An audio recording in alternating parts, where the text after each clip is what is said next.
الشيطان الرجيم بسم الله الرحمن الرحيم الحمد لله رب العالمين بارئ الخلائق أجمعين والصلاة والسلام على أشرف الأنبياء والمرسلين خاتم النبيين حبيب إله العالمين سيدنا ومولانا أبي القاسم محمد اللهم صل على محمد وعلى أهل بيته الطيبين الطاهرين المعصومين الذين أذهب الله عنهم الرجس وطهرهم تطهيرا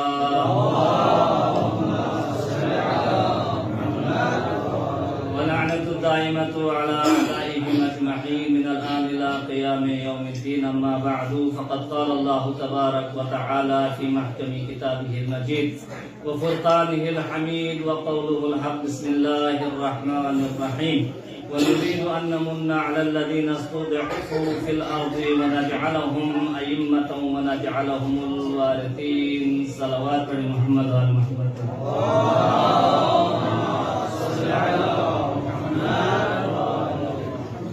سب سے پہلے منجی عالم بشریت امام زمانہ عجل اللہ تعالی فرجہ الشریف کی خدمت اقدس میں آپ عجل اللہ تعالی فرجہ الشریف کی ولادت کا سعادت کے موقع پر آپ کی خدمت اقدس میں اور تمام مراجعین اعدام کی خدمت اقدس میں تمام عالم اسلام کی خدمت میں اور آپ تمام علماء کرام و سادات اعظام کی خدمت میں ہدیہ تبریک عرض کرتا ہوں اور خداوند تبارک و تعالیٰ سے دعا کرتا ہوں کہ خداوند تبارک و تعالیٰ ہم اور آپ کو امام زمانہ عجل اللہ تعالیٰ فرجہ الشریف کے موالین اور محبین میں قرار پائیں اور ہم اور آپ کو امام کے انصار و اعوان میں شمار فرمائیں۔ میرے عزیزو، وقت کافی آ چکا ہے اور روزے میں دوام ہے، اس لیے مختصراً امام زمانہ عجل اللہ تعالی فرجہ الشریف کے ذاکرین میں اپنے نام کو درج کرنے کی خاطر آپ کے چند دقائق دوں گا اور جناب حاجی صاحب کوئی خدا توفیقات خیر میں اضافہ فرمائیں۔ آپ نے بہت خوبصورت انداز میں آج بھرتی زبان میں امام زمانہ عجل اللہ تعالی فرجہ الشریف کی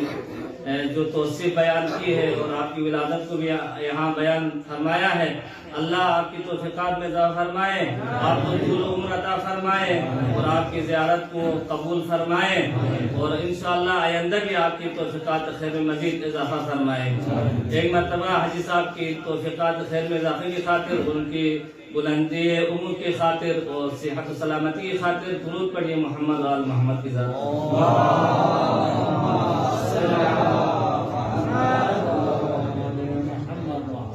علماء اکرام کی محفل ہے، سب جانتے ہیں کہ اللہ تبارک و تعالیٰ نے اس کائنات کو عبث خلق نہیں فرمایا بلکہ اس کائنات کو اپنے نیک اور صالح بندوں کی خاطر خلق فرمایا اور ارشاد فرمایا کہ اس زمین کو ہم نے صالحین کے لیے خلق کیا ہے اور انہیں صالحین کو وارث بنانا ہے ہم نے۔ اور جس آیت کریمہ کو عنوان گفتگو قرار دیا اس میں بھی اللہ تبارک و تعالیٰ نے ارشاد فرمایا کہ وَنُرِيدُ أَن نَّمُنَّ عَلَى الَّذِينَ اسْتُضْعِفُوا، کہ ہم ارادہ رکھتے ہیں کہ ہم مستضعفین کو اس کائنات میں وارث بنائیں۔ کس کے وارث بنائیں؟ اس زمین کے وارث بنائیں۔ کس لیے وارث بنائیں؟ تاکہ یہ لوگ اس کائنات میں الہی نظام کو قائم کریں اور اسی الہی نظام کی خاطر ہی اللہ تبارک و تعالیٰ نے جناب آدم نبینا علیہ السلام سے لے کر تا امام زمانہ عجل اللہ تعالی فرجہ الشریف تک تمام حجت کو منتخب فرمایا اور آیت کریمہ میں واضح طور پر فرمایا کہ فی الارض ونجعلہم ائمہ، ہم ان مستضعفین کو ائمہ بنانا چاہتے ہیں، امام بنانا چاہتے ہیں اور ہم اور آپ وہ خوش نصیب امت ہے، خوش نصیب امت کہ جو امام زمانہ عجل اللہ تعالی فرجہ الشریف جو تمام حجت اللہ کے سردار کے ماننے والے ہیں، جسے خاتم الاولیاء اور خاتم الاوصیاء ہونے کا شرف حاصل ہے، اس امام کے ماننے والے ہیں اور اس امام کی یاد منانے کے لیے یہاں جمع ہوئے ہیں اور ہم اور آپ منتظرین امام زمانہ ہے۔ میرے عزیزوں، امام زمانہ عجل اللہ تعالی فرجہ الشریف کہ جس کے انتظار میں ہم اور آپ ہے، نہ صرف ہم اور آپ منتظرین ہے کہ ائمہ اطہار علیہ السلام سب کے سب منتظرین ہے، خاتم النبیین محمد مصطفیٰ صلی اللہ علیہ وآلہ وسلم سب سے بڑے منتظر ہے، اور تمام انبیاء اکرام علیہ السلام منتظر ہے، یہاں تک کہ خود پروردگار عالم امام کے ظہور کے منتظر ہے۔ ہاں، فرق یہ ہے کہ ہم اور آپ ایک ایسے انتظار میں ہے کہ کب یہ انتظار کا دوران ختم ہو جائے گا، ہمیں اس انتظار کی مدت کا کیا ہے علم نہیں ہے۔ ائمہ اطہار علیہ السلام کو ان نشانیوں کی وجہ سے علم ہے، اور پروردگار اس انتظار میں ہے کہ کب دنیا میں ایسا ماحول پیدا ہو جائے کہ میرا یہ آخری حجت ظہور فرمائے، جس کا مطلب یہ ہے کہ ہم نے ظہور کے ان زمینوں کو فراہم کرنا ہے، ہم نے ہاتھ پر ہاتھ ڈر کر نہیں رہنا ہے، بلکہ جس طرح ایک منتظر کے لیے رہنا چاہیے، جس طرح ایک منتظر کسی کیا ہے مہمان کی آمد کے انتظار میں جو کیا ہے اہتمام کرتا ہے، اسی طرح ہم اور آپ کو اپنی زندگی میں اس طرح اہتمام کرنا چاہیے کہ کل امام زمانہ عجل اللہ تعالی فرجہ الشریف جب بھی تشریف لائے ہم ان کی خدمت میں جا سکے۔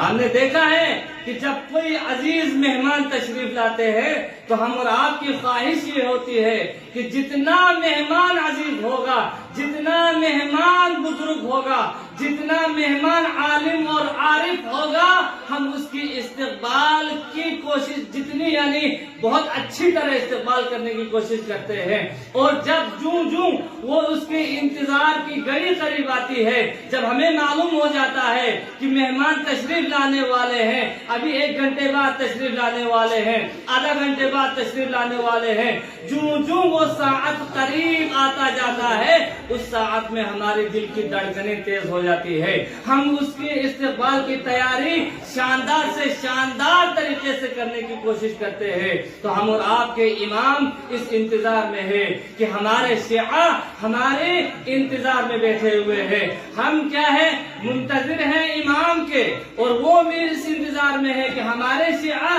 میری استقبال کی کیسی تیاری کر رہے ہیں۔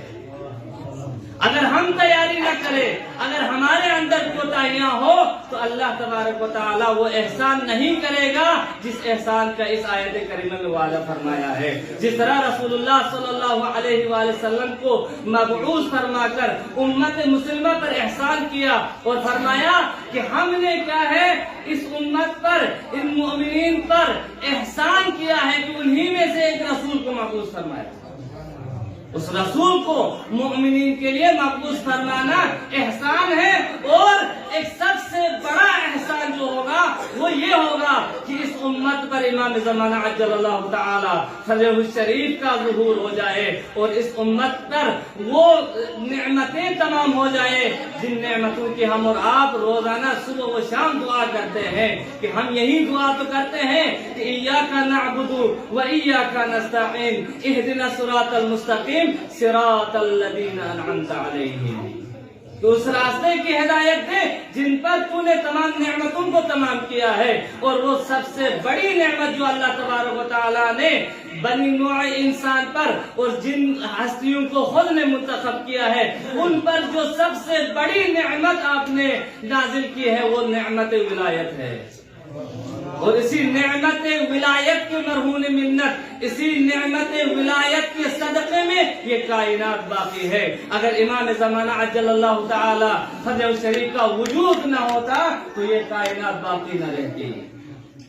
میرے عزیزوں، اس بابرکت وجود کی وجہ سے ہی ہم اور آپ کے دلوں میں ایک امید باقی ہے۔ اگر امام کا وجود نہ ہوتا تو دنیا میں کسی بھی کمزور انسان کے لیے جینے کا سلیقہ نہ آتا، کسی بھی کمزور انسان کے لیے زندگی کا مزہ نہ آتا۔ لیکن آپ دیکھتے ہیں، ہم اور آپ روزانہ دیکھتے ہیں کہ انسانوں پر جتنا ظلم ظالم کرتے ہیں مظلوم اتنا ہی مضبوط ہو کر سامنے آتا ہے۔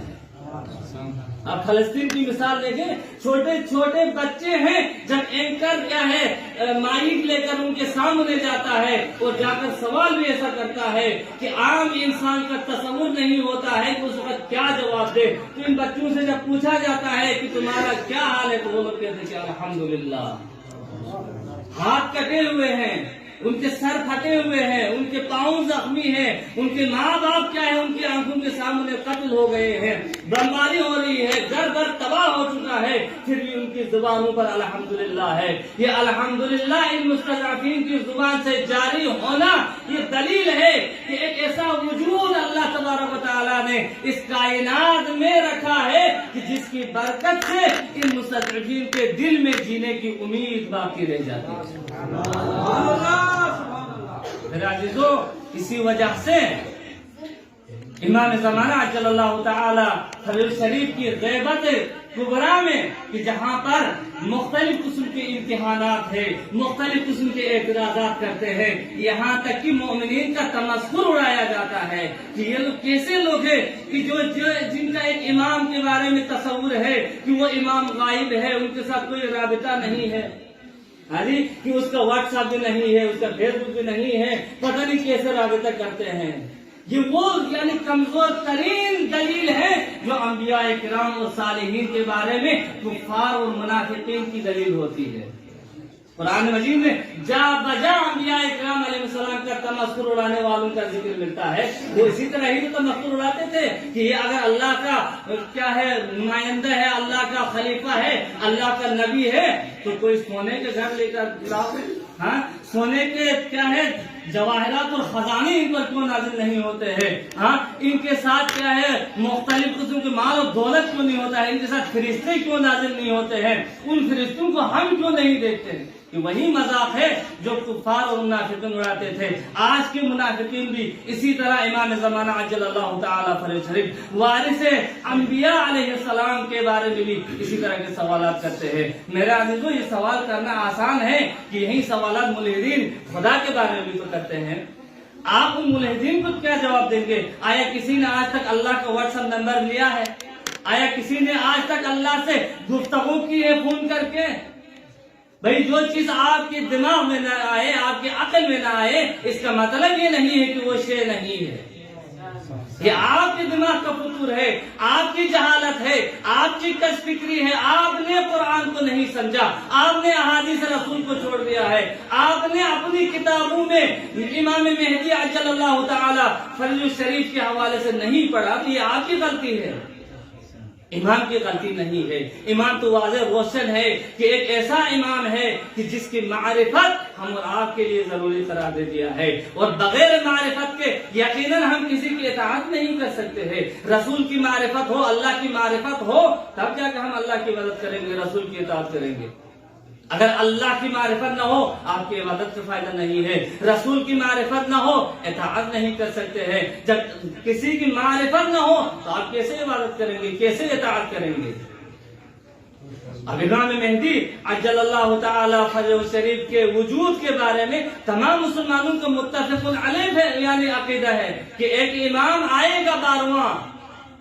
وہ امام مہدی وہ لوگ پیدا ہونے کے انتظار میں ہیں، ہم ظہور کے انتظار میں ہیں، لیکن وہ پیدا ہونے کے بارے میں کوئی معلومات نہیں رکھتے ہیں. ایک مجہول شخصیت کے طور پر یہ لوگ مانتے ہیں، لیکن ہم اور آپ ہم اسی طرح مانتے ہیں جس طرح رسول نے بیان فرمایا ہے، جس طرح رسول کے دیگر وارثین نے بیان فرمایا ہے. ہم جس طرح اپنے ماں باپ کو پہچانتے ہیں، جس طرح اپنے آبا و اجداد کو پہچانتے ہیں، جس طرح اپنے بچوں کی معرفت رکھتے ہیں، اسی طرح امام زمانے کی معرفت رکھتے ہیں. اور ہمیں کب کوئی پریشانی نہیں ہوگی. جب امام آئیں گے ہم حاضر ہو جائیں گے. یہ کب ہوگا؟ امام کی معرفت ہو تو. اور امام زمانہ عجل اللہ تعالی فرجہ شریف یقیناً ظہور فرمائیں گے، اور یہ ایسا امر ہے کہ جس کے بارے میں شک و شبہ کی کوئی گنجائش نہیں ہے. اس میں تو تمام ادیان والے متفق علیہ ہے کہ ایک منجی بشریت آئے گا. اب وہ کون ہے، کس طرح کا ہے، کون سی صفات رکھتا ہے، یہ ہم اور آپ کو کیا ہے رسول اللہ صلی اللہ علیہ وآلہ وسلم نے واضح طور پر بیان فرمایا. اور قرآن مجید میں جا بجا اشارتن کنایتن اللہ تبارک و تعالی نے بیان فرمایا ہے. انہی کلمات کے ساتھ دعا